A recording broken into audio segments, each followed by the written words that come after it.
말씀 보도록 하겠습니다. 은혜 받으실 하나님의 말씀은 요한이서 1장 4절로 8절까지의 말씀입니다. 요한이서 1장 4절로 8절까지의 말씀입니다.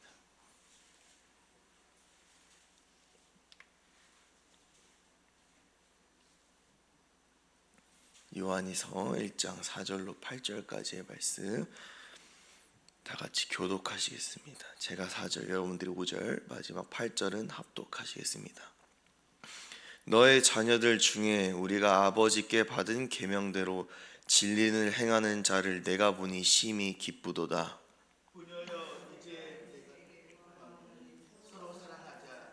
이는 새 계명같이 내게 쓰는 것이 아니요 처음부터 우리가 가진 것이라. 또 사랑은 이것이니 우리가 그 계명을 따라 행하는 것이요 계명은 이것이니 너희가 처음부터 들은 바와 같이 그 가운데서 행하라 하심이라. 미혹하는 자가 세상에 많이 나왔나니 이는 예수 그리스도께서 육체로 오심을 부인하는지라. 이런 자가 미혹하는 자요 저 그리스도니. 시작. 너희는 스스로 삼가 우리가 일한 것을 잃지 말고 오직 온전한 상을 받으라. 아멘. 저는 오늘 요한이서 1장 4절에서 8절의 말씀을 중심으로 신랑의 음성을 듣는 신부의 믿음을 가져라 라는 제목으로 말씀을 전하도록 하겠습니다. 요한일서가 이제 끝나고 요한이서로 넘어가게 되었습니다. 요한서신을 가만히 읽어보게 되면 하나님의 사랑이 이렇게나 크고 입체적이라는 것을 계속해서 깨닫는 것 같습니다. 오늘도 변함없으신 진실하신 그 사랑을 깨닫고 충만하게 채우는 이 시간이 되기를 축복합니다. 요한이서로 넘어오면서 소신자는 부녀와 자녀들로 바뀝니다. 저는 이러한 단어를 쉽게 말해서 여선교회라고 바꿀 수 있지 않을까 싶습니다. 그렇다고 성별에 집중하자는 것이 아니라 교회에서 가장 제일 헌신하는 자들이 바로 여선교회이기 때문입니다. 이렇게 제일 헌신하는 자들이 거짓 복음에 넘어가는 현상에 사도 요한이 애가 타는 마음으로 오늘 말씀을 전하고 있습니다. 사람은 죄성을 가지고 있기 때문에 매번 똑같은 것에 지루함을 느끼고 자극적인 것을 찾아 떠나는 것을 볼 수가 있습니다. 예를 들어서 유초등부 레크레이션을 하다 보면 첫 주에 OX 퀴즈를 하고 다음 주에도 OX 퀴즈를 한다고 하면 바로 컴플레인이 들어옵니다. 전선생님이 왜 이렇게 똑같은 걸 하냐고 하는 것을 보면 사람은 굉장히 반복되고 똑같은 것에 대해서 지루함을 잘 느끼는구나 라고 잘 알 수가 있는 것이죠. 마귀는 그런 약점을 너무나도 잘 이용합니다. 이단은 시간이 지나면서 생겨난 것이 아니라 예수님의 제자들이 사역을 하던 시기부터 있었습니다. 복음이 전파되고 생명이 일어나는 것이 얼마나 마귀는 싫어하는지 이러한 시대적 배경을 봐도 알 수가 있습니다. 2000년대 초반에 한 조사를 했습니다. 이단이 너무나도 팽개하다 보니 조사를 했는데 대한민국 안에 있는 예수의 숫자가 60명이 넘어가는 그런 조사가 있습니다. 정말 웃기면서 슬픈 현실이죠. 오늘 본문은 지금 우리의 상황에 너무나도 필요한 말씀입니다. 요한이서 1장은 크게 두 가지의 주제를 담고 있는데 1절부터 6절까지는 진리를 행하라 라는 주제를, 7절부터 13절까지의 주제는 거짓을 삼가라 라는 크게 두 가지의 주제를 담고 있습니다. 진리를 행하며 거짓을 삼가는 이를 주님은 이렇게 표현하십니다. 고린도후서 11장 2절의 말씀 제가 읽어드리겠습니다. 내가 하나님의 열심으로 너희를 위하여 열심을 내노니 내가 너희를 정결한 처녀로 한 남편인 그리스도께 드리려고 중미함이로다. 아멘. 여인이 사랑에 빠지면 그 사람의 머릿속에는 딱 하나의 단어만 있습니다. 바로 결혼이라는 단어죠.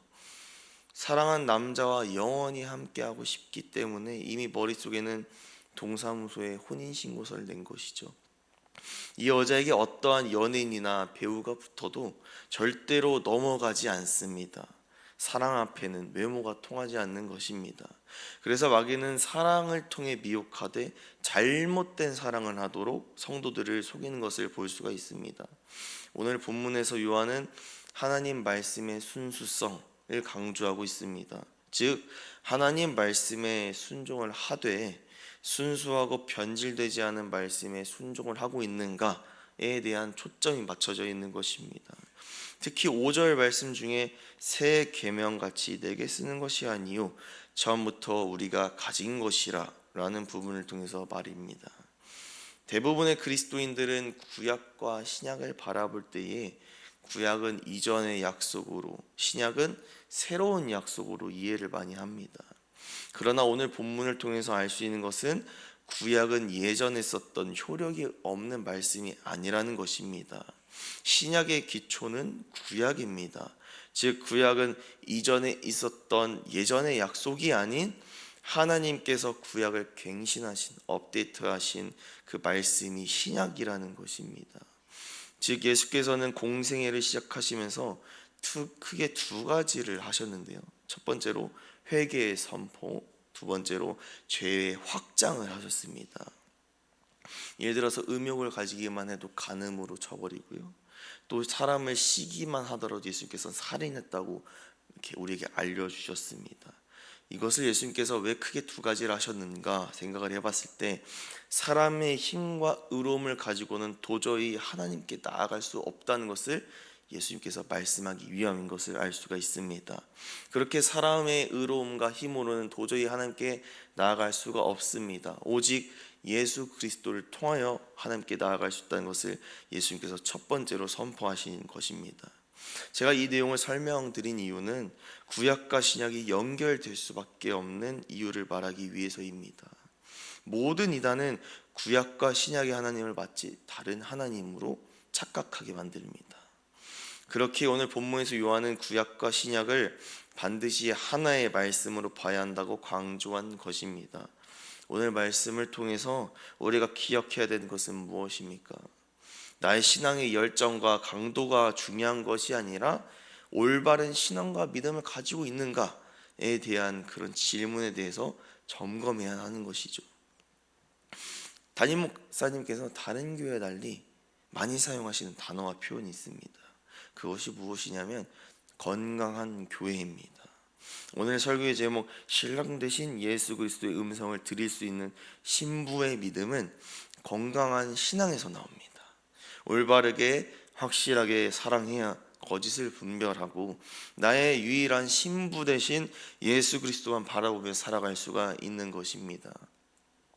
이것을 반드시 기억하시고 지금 내가 누구의 음성을 듣고 있는지 돌아보는 저와 여러분들 되기를 축복합니다. 이렇게 뜨겁게 사랑하는 사이를 가르는 유일한 방법은 오해입니다. 말씀을 가지고 오해하는 마귀 역사를 이기는 모두가 되기를 축복합니다.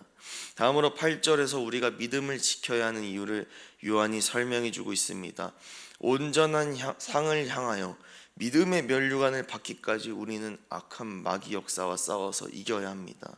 분별하고 그것을 깨부셔서 능력이 있어야 가능한 것입니다. 그리스도의 신부의 무기는 오직 기도입니다.